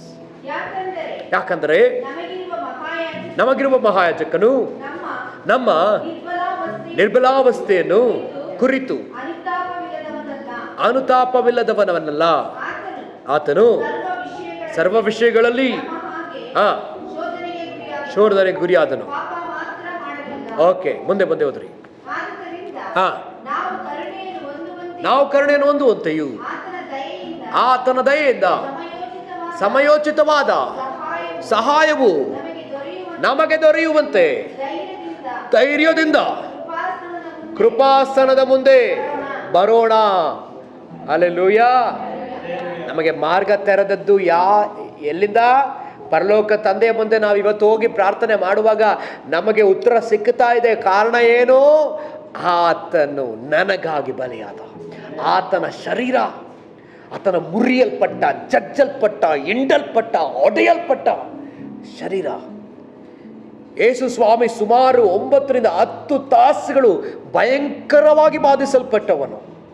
ಯೇಸು ಕ್ರಿಸ್ತನು ಆತ ಸೆರೆಯಲ್ಲಿ ಹಾಕಲ್ಪಟ್ಟವನು. ನಿಮ್ಗೆ ಗೊತ್ತಾ? ಯೇಸು ಸ್ವಾಮಿನ ಜೈಲ್ಗೆ ಹಾಕಿದ್ರು. ಆ ರಾತ್ರಿಯಲ್ಲಿ ಜೈಲ್ಗೆ ಹಾಕಿದ್ರು. ಯೇಸುವನ್ನು ತೆಗೆದುಕೊಂಡೋಗಿ ನೇರವಾಗಿ ಜೈಲ್ಗೆ ಹಾಕಿದ್ರು. ಬೆಳಗ್ಗೆ ಆಗಲೇ ಪಿಲಾತನ ಬಳಿ ಕರ್ಕೊಂಡೋದ್ರು, ಹೆರೋದನ ಬಳಿ ಕರ್ಕೊಂಡೋದ್ರು. ಆಮೇನ್. ಅದಾದ ನಂತರ ತೆಗೆದು ಆತನಿಗೆ ಚಡಿ ಏಟನ್ನು ಓಡಿಸಿದ್ರು, ಕೊರಡೆ ಏಟನ್ನು ಓಡಿಸಿದ್ರು. ಆ ಒಂದು ರೋಮಾಪುರದವರಿಗೆ ಏಸು ಕಂಡ್ರೆ ಕೋಪ. ಆ ರೋಮಾಪುರದ ಸೈನಿಕರುಗಳಿಗೆ ಸ್ವಲ್ಪ ಹಣ ಕೊಟ್ಟು ಯಹೂದ್ಯರು ಭಯಂಕರವಾಗಿ ಹೊಡೀರಿ ಆತನಿಗೆ. ಆಮೇಲೆ ಹಿಂಸೆ ಕೊಟ್ಟರು ಆತನಿಗೆ, ಗಡ್ಡ ಎಳೆದ್ರು ಆತನಿಗೆ, ಕೆನ್ನೆಗೆ ಹೊಡೆದ್ರು ಆತನಿಗೆ, ಮುಖದಲ್ಲಿ ಉಗಿದ್ರು ಆತನಿಗೆ, ಆತನ ತಲೆ ಮೇಲೆ ಕಿರೀಟವನ್ನು ಇಟ್ಟು ಅದನ್ನು ಹಾಗೇ ಕಡ್ಡಿಯಲ್ಲಿ ತಿವಿದ್ರು. ಆತನ ಕಣ್ಣಿನ ಒಳಗಿಂದ ಮುಳ್ಳು ಬಂದಿತ್ತು ಏನೋ ಗೊತ್ತಿಲ್ಲ, ಆತನ ಮೆದುಳಿನ ಒಳಗೆ ಮುಳ್ಳುಗಳು ಹೋಯ್ತು. ಹಲ್ಲೆಲೂಯಾ. ಆತನು ನಮಗಾಗಿ ಬಲಿಯಾದ ಕಾರಣ ನಮಗೆ ಮಾರ್ಗ ತೆರೆಯಲ್ಪಡಬೇಕಾಗಿತ್ತು. ಆಮೇಲೆ ಇನ್ನೊಂದು ವಿಷಯ ನಾವಿಲ್ಲಿ ನೋಡಕ್ಕಿರ್ತಕ್ಕಂಥ ಒಂದು ವಿಷಯ, ಬಲಿಯಾದ ಯೇಸುವಿನ ರಕ್ತವನ್ನ ಈಗ ಎಲ್ಲಿ ಚೆಲ್ಬೇಡಬೇಕು, ಆ ಒಂದು ಬಲಿಯಾದ ಆ ಒಂದು ಕುರಿಯ ರಕ್ತವನ್ನು ಎಲ್ಲಿಗೆ ತೆಗೆದುಕೊಂಡು ಹೋಗ್ಬೇಕು? ಯಜ್ಞವೇದಿಯ ಬಳಿಯಲ್ಲಿ ತೆಗೆದುಕೊಂಡು ಹೋಗ್ಬೇಕು. ಅದನ್ನು ತಗೊಂಡಾಗ ಅಲ್ಲೇ ಎರಚಬೇಕು. ನಿಮ್ಗೆ ಗೊತ್ತಾ, ಗುಡಾರದ ವಿಶೇಷತೆ ಏನಂತ ಹೇಳಿದ್ರೆ, ಗುಡಾರದ ವಿಶೇಷತೆ ನಾನು ಕೇಳಿದ್ರೆ ಅಲ್ಲಿ ರಕ್ತದ ವಾಸನೆ ಇರ್ತದೆ. ಯಾವಾಗಲೇ ಏನಿರ್ತದೆ? ರಕ್ತದ ವಾಸನೆ ಇರ್ತದೆ. ಎಲ್ಲೆಲ್ಲೂ ರಕ್ತದ ವಾಸನೆ. ಯೋಚನೆ ಮಾಡ್ರಿ, 6 ಲಕ್ಷ ಕುಟುಂಬಗಳಿದೆ ಅರಣ್ಯದಲ್ಲಿ. ಎಷ್ಟು ಲಕ್ಷ? 6 ಲಕ್ಷ ಇಸ್ರಾಯೇಲಿಯರ ಕುಟುಂಬವಿದೆ. ಅವರು ಪ್ರತಿದಿನವೂ ಕೂಡ ಕೆಲವು ಯಜ್ಞಗಳನ್ನ ಸಮರ್ಪಿಸಬೇಕು. ಅವರು ಆಲಯಕ್ಕೆ ಬರಬೇಕಾದ್ರೆಲ್ಲ ಕಾಣಿಕೆ ಇಲ್ಲದೆ ಆಲಯಕ್ಕೆ ಬರುವಂತೆ ಇಲ್ಲ. ಒಂದು ಕುರಿ ತಗೊಂಬರ್ಬೇಕು, ಇಲ್ಲ ಅಂದ್ರೆ ದನ ಓರಿಯನ್ನು ಹೇಳ್ಕೊಂಬರ್ಬೇಕು, ಆಡನ್ನ ಹೇಳ್ಕೊಂಬರ್ಬೇಕು, ಟಗರನ್ನ ಹೇಳ್ಕೊಂಡು ಬರ್ಬೇಕು, ಇಲ್ಲ ಬೆಳವಕ್ಕಿನ ತಗೊಂಡ್ಬರ್ಬೇಕು, ಪಾರಿವಾಳನ್ನ ತಗೊಂಡು ಬರ್ಬೇಕು. ಹೌದಾ? ತಗೊಂಬಂದು ಏನ್ ಮಾಡ್ಬೇಕು? ಆ ಬಾಗಿಲಲ್ಲೇ ಬಲಿ ಕೊಡ್ಬೇಕು. ಆ ರಕ್ತನ ತೆಗೆದು ಏನ್ ಮಾಡ್ಬೇಕು? ಎರಚಬೇಕು. ಎಲ್ಲ ಎರಚಬೇಕು? ಗುಡಾರದಲ್ಲಿ ಎರಚಬೇಕು. ಯೋಚನೆ ಮಾಡಿ, ಇದು ಗುಡಾರ ಅಂತ ಅನ್ಕೊಳ್ಳೋಣ. ಎಲ್ಲ ಎಂತ ಪೇಂಟ್ ಇದೆ? ಇದು ವೈಟ್ ಕಲರ್ ಪೇಂಟ್. ಈ ಪೇಂಟ್ ಏನಾಗುತ್ತೆ, ಪ್ರಾರಂಭದಲ್ಲಿ ಹಿಂಗಿತ್ತು, ಈಗ ಬಲಿ ಕೊಡಕ್ಕೆ ಪ್ರಾರಂಭಿಸಿದ ಮೇಲೆ ಎಲ್ಲ ಏನಾಯ್ತು? ರೆಡ್ ಕಲರ್ ಆಗೋಯ್ತು. ವೈಟ್ ಹೋಗಿ ಏನಾಯ್ತು? ರೆಡ್ ಹೋಗಿ ಬ್ರೌನ್ ಆಗೋಯ್ತು, ಬ್ರೌನ್ ಕಲರ್ ಆಗೋಯ್ತು. ಇಲ್ಲಿ ನಿಮ್ಗೆ ಕಾಣಿಸ್ತಿದೆಯಲ್ಲ ಕಲರ್? ಗುಡಾರ ಇದೇ ಕಲರ್ನಲ್ಲಿತ್ತು. ಯಾಕೆ? ರಕ್ತ ಆಗ್ತಾನೆ ಇದ್ರು. ಎಲ್ಲಿ ನೋಡು ರಕ್ತದ ವಾಸನೆ. ಯಾಕೆ ದೇವರು ಇಲ್ಲಿ ಇಷ್ಟು ರಕ್ತವನ್ನು, ಅಷ್ಟು ಮುಗ್ಧವಾದ ಪ್ರಾಣಿಗಳ ರಕ್ತವನ್ನು ಇಷ್ಟು ಸುರಿಸ್ಬೇಕಂತ ಹೇಳಿದ್ರು? ಯಾಕೆ ಗೊತ್ತಾ? ಅಷ್ಟೂ ಸಾವಿರಾರು ಕುರಿಗಳನ್ನ, ದನಗಳನ್ನ, ಟಗರುಗಳನ್ನ, ಓತಗಳನ್ನ, ಆ ಪಾರಿವಾಳಗಳನ್ನ, ಬೆಳವಕ್ಕಿಗಳನ್ನ ಬಲಿ ಕೊಡ್ತಾನೆ ಇದ್ದಾರೆ. ಮುಗ್ಧವಾದ ಪ್ರಾಣಿಗಳ ಬಲಿಯನ್ನು ಕೊಡ್ತಾನೆ ಇದ್ದಾರೆ. ಆದ್ರೂ ಕೂಡ ಅವ್ರಿಗೆ ತಂದೆಯಾದವ್ರಿಗೆ ತೃಪ್ತಿ ಆಗ್ಲಿಲ್ವಾ? ಹಲ್ಲೆಲೂಯಾ. ಇದೇನನ್ನು ಸೂಚಿಸ್ತದೆ? ದೇವರ ಗಂಭೀರತೆ. ದೇವರು ಆ ಪಾಪವನ್ನು ಎಷ್ಟು ಭಯಂಕರವಾಗಿ ನೋಡ್ತಾ ಇದ್ದಾರೆ, ದೇವರು ಆ ಪಾಪವನ್ನು ಎಷ್ಟು ಗಂಭೀರವಾಗಿ ನೋಡ್ತಾ ಇದ್ದಾರೆ ಅನ್ನೋದನ್ನು ಸೂಚಿಸೋದಕ್ಕೋಸ್ಕರವಾಗಿನೇ ತೋರಿಸ್ತಾ ಇದ್ದಾರೆ. ಯಾಕೆ ಬಲಿಗಳನ್ನ, ಈ ಬಲಿ ಆ ಬಲಿ, ಅದನ್ನ ತಗೋಬಾ ಅಂತ ದೇವರು ಹೇಳಿದ್ರು? ಕಾರಣ ಏನಂತ ಹೇಳಿದ್ರೆ, ಅದನ್ನು ತಗೊಂಡ್ಬರ್ಬೇಕಾದ್ರೆ ಆತನ ಒಳಗಡೆ ಒಂದು ಪ್ರಜ್ಞೆ ಬರ್ತದೆ, ನಾನು ಪಾಪಿ ಅನ್ನೋಂಥ ಅರಿವು ಉಂಟಾಗಲಿ. ದೇವರು ಖಂಡಿಸೋ ದೇವರಲ್ಲ, ಅರಿವು ಉಂಟಾಗ್ಲಿ. ಆ ಅರಿವು ಬರಲಿ ನಮ್ಮೊಳಗಡೆ. ಇಷ್ಟು ಬಲಿಗಳನ್ನ ಕೊಡಬೇಕಲ್ಲ, ಯಾಕೆ? ಕಾರಣ ಇಷ್ಟೇ, ನನಗೆ ಗೊತ್ತಾಗಬೇಕು ನಾನು ಪಾಪಿ. ಯಾಕೆ ಯೇಸು ಶಿಲುಬೆಯಲ್ಲಿ ಸಾಯ್ಬೇಕು? ಕಾರಣ ನನಗೆ ಗೊತ್ತಾಗಬೇಕು ನಾನು ಪಾಪಿ. ದೇವರ ಒಬ್ಬನೇ ಕುಮಾರನು ಶಿಲುಬೆಯಲ್ಲಿ ಅಷ್ಟೂ ಭಯಂಕರವಾದ ಸಾವನ್ನು ಅನುಭವಿಸಬೇಕಾಗಿತ್ತು. ಯಾಕೆ? ನಾನು ಪಾಪಿ ಅಂತ ಗೊತ್ತಾಗಬೇಕು, ನನಗೆ ಅದು ಗೊತ್ತಾಗಬೇಕು, ನನಗೆ ಅರಿವಾಗಬೇಕು ಅನ್ನೋದಕ್ಕೋಸ್ಕರವಾಗಿಯೇ ಯೇಸು ಬಲಿಯಾದರು. ಹಲ್ಲೆಲೂಯಾ. ಅರಿವು ನನಗೆ ಬರಬೇಕು, ನಾನು ಪಾಪ ಮಾಡದೇ ಇರಬೇಕು, ನಾನು ಪರಿಶುದ್ಧನಾಗಿ ಜೀವಿಸಬೇಕು, ನಾನು ಆತನಿಗೆ ಮೆಚ್ಚುಗೆಯಾಗಿ ನಡಿಬೇಕು. ಇದೇ ಆ ಕಾರಣ. ಹಲ್ಲೆಲೂಯಾ. ಇವತ್ತು ನಾವು ಪಾಪವನ್ನು ನೀರು ಕುಡ್ದಾಗ ಮಾಡ್ಬಿಡ್ತೀವಿ. ಚೆನ್ನಾಗಿ ಹೇಳಿದ್ದಾರೆ ಯಾರೋ ಹೇಳೋರು, ಪಾಪವನ್ನು ನೀರು ಕುಡ್ದಾಗೆ. ನೀರು ಎಷ್ಟು ಸುಲಭ ಅಲ್ವಾ ಕುಡಿಯೋಕ್ಕೆ, ಅಲ್ವಾ? ಯಾರು ಕಾಫಿ ಕುಡ್ದಂಗೆ, ಬಿಸಿನೀರು ಕುಡ್ದಂಗೆ ಅಂತ ಹೇಳಲಿಲ್ಲ, ನೀರು ಕುಡ್ದಂಗೆ ಪಾಪ ಮಾಡಿಬಿಡ್ತೀವಿ. ನೋಡ್ರಿ, ನಮಗಾಗಿ ಬಲಿಯಾಗಿ ಅದೇ, ನಮಗಾಗಿ ಯಜ್ಞದ ಪಶು ಕೊಯ್ಯಲ್ಪಟ್ಟದೆ, ನಮಗಾಗಿ ಯಜ್ಞದ ಕುರಿ ಕೊಯ್ಯಲ್ಪಟ್ಟದೆ. ಯಾವ ರೀತಿಯಲ್ಲಿ ಕೊಯ್ಯಲ್ಪಡ್ತು? ಆ ರಕ್ತ ದೇವರ ಯಜ್ಞವೇದಿಯ ಬಳಿಯಲ್ಲಿ ಚೆಲ್ಲಲ್ಪಡ್ತು. Amen, hallelujah. ಕಾರಣ ಏನು? ನಮ್ಮ ಪಾಪ ಸೀರಿಯಸ್ ಆದ ಪಾಪ. ಕಡೆಯದಾಗಿ ಆ ಯಜ್ಞದ ಕುರಿಮರಿಯ ದೇಹವನ್ನ ಸುಲಿದು ಅದರ ಮಾಂಸವನ್ನ ಚೂರು ಮಾಡಿ ಅದನ್ನ ಏನ್ ಮಾಡ್ತಾರಂತೆ? ಹಾಗೆ ತೆಗೆದು ಎಲ್ಲಿಡ್ತಾರೆ? ಯಜ್ಞವೇದಿಯ ಮೇಲೆ ಇಡ್ತಾರೆ. ಅದು ಏನಾಗಬೇಕು? ಪರಿಪೂರ್ಣವಾಗಿ ಕರ್ತನಿಗೆ ದಹನ ಬಲಿ ಆಗ್ಬೇಕು. ಏನಾಗಬೇಕು? ಸಂಪೂರ್ಣವಾಗಿ ಬಲಿಯಾಗಬೇಕು. ಅಲ್ಲಿಂದ ಹೊರಡುವ ಸುವಾಸನೆ ಏನಾಗ್ತದೆ? ದೇವರನ್ನ ಮೆಚ್ಚಿಸ್ತದೆ. ಆ ಸುಡುವ ಸುವಾಸನೆ ದೇವರನ್ನು ಮೆಚ್ಚಿಸ್ತದೆ. ಹಲ್ಲೆಲೂಯಾ. ಇದೇ ರೀತಿಯಲ್ಲೇ ಯೇಸು ಕ್ರಿಸ್ತನು ನಮಗಾಗಿ ಕೆಲವು ಬಲಿಗಳೆಲ್ಲ ಇದೆ, ಕೆಲವು ದಾನಗಳೆಲ್ಲ ಇದೆ, ಕೆಲವು ಏನಂತ ಹೇಳ್ತಾರೆ ಅರಿಕೆಗಳೆಲ್ಲ ಇದೆ. ಕೆಲವರು ಏನು ಮಾಡ್ತಾರೆ, ಕೆಲವರು ಕೂದಲನ್ನ ತೆಗಿತಾರೆ. ಸ್ವಲ್ಪ ಕೂದಲು ತೆಗೆದ್ಬಿಟ್ರೆ ಏನಾಯ್ತು, ಅರಿಕೆ ಮುಗಿದೋಯ್ತು. ಇನ್ನು ಕೆಲವರಿಗೆ ದಾನ ಮಾಡಿದ್ರೆ, ಏನೋ ಒಂದು ಆಹಾರ ಕೊಟ್ಬಿಟ್ರೆ, ಯಾರಿಗೋ ಒಂದು ಸ್ವಲ್ಪ ಜನಕ್ಕೆ ಹಣ ಕೊಟ್ಬಿಟ್ರೆ, ಒಳ್ಳೇದು ಮಾಡಿಬಿಟ್ರೆ ಅರಿಕೆ ಪರಿಹಾರ ಆಗೋಯ್ತು. ಆ ಥರನಾ? ಇಲ್ಲ. ಆತನಿಗೆ ಸರ್ವಾಂಗ ಬಲಿಯಾಗಬೇಕು, ಸರ್ವಾಂಗ ಹೋಮವಾಗಬೇಕು. ನಾವು ನರಕದಲ್ಲಿ ಸರ್ವಾಂಗ ಹೋಮವಾಗಿ ಸುಡಲ್ಪಡಬಾರ್ದು ಅಂತ, ನಾವು ಸುಟ್ಟು ದಹಿಸಲ್ಪಡಬಾರ್ದು ಅಂತ ಯೇಸು ಸ್ವಾಮಿ ಶಿಲುಬೆಯಲ್ಲಿ ಆತನು ತನ್ನನ್ನೇ ಸರ್ವಾಂಗ ಹೋಮವಾಗಿ ಸಮರ್ಪಿಸಿಕೊಟ್ಟುಬಿಟ್ಟ.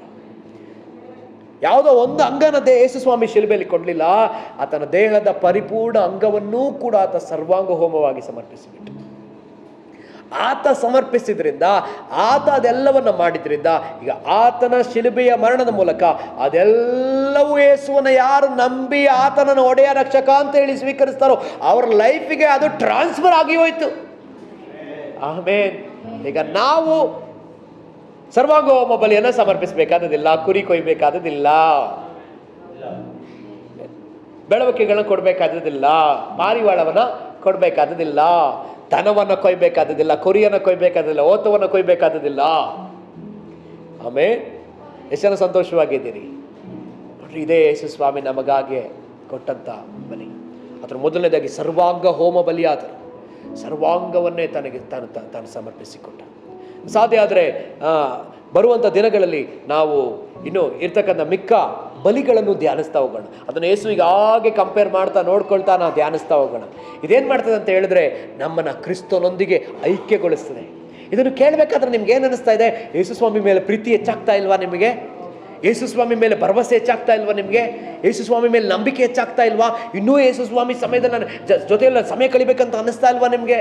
ಇನ್ನೂ ನಾವು ಬೈಬಲ್ ಓದಬೇಕು, ಇನ್ನೂ ಯೇಸು ಸ್ವಾಮಿಗೆ ಪರಿಶುದ್ಧವಾಗಿ ನಾವು ಜೀವಿಸಬೇಕು ಅನ್ನೋ ವೈರಾಗ್ಯ ನಿಮ್ಮೊಳಗಡೆ ಉಂಟಾಗ್ತಾ ಇಲ್ವಾ?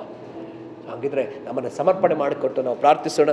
ಸಮಯದಲ್ಲಿ ನಾವು ಪ್ರಾರ್ಥಿಸೋಣ. ಕರ್ತನೆ, ನಿನಗೆ ಸ್ತೋತ್ರ ಸಲ್ಲಿಸ್ತೇವೆ. ನೀನು ಒಳ್ಳೆಯವನು.